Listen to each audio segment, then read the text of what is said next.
សុំសួស្តីអ្នកទាំងអស់គ្នាដូចគ្នាទៅនឹងសប្តាហ៍មុនដែរដោយមិនមានការប្រែប្រួលយើងឃើញថាទូរស័ព្ទថ្មីទៅប្រកាសខ្លួនបានបន្តឡើងមកចូលលើកំពូលតារាងជើងឯកក្នុងសប្តាហ៍ទី21សម្រាប់ឆ្នាំ2025នេះហើយ Smartphone ដែលបានឈានមកគេចំណាត់ថ្នាក់លេខ1គឺ Xiaomi 15S Pro បំពាក់មកជាមួយអនុភាពមីបន្ទះ chip ផ្ទាល់ខ្លួនក្នុងផ្ទះ Xring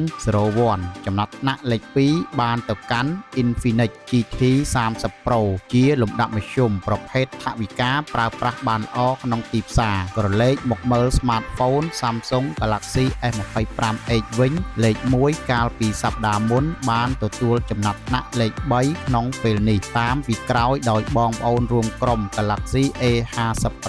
ចំណាត់ថ្នាក់លេខ4ទូរស័ព្ទទៅប្រកាសខ្លួនថ្មីមួយទៀតមានមុខងារខាងត្រួសត្រាយរូបភាពនិងបង្កើតជាវីដេអូខ្លីបានទទួលចំណាត់ថ្នាក់លេខ5គឺ Honor 400 Pro ហើយ Samsung Galaxy S25 Ultra នៅតែបន្តទទួលបានចំណាត់ថ្នាក់លេខ6ផងដែរនិងតាមពីក្រោយដោយ Smartphone Redmi Turbo 4 Pro លេខ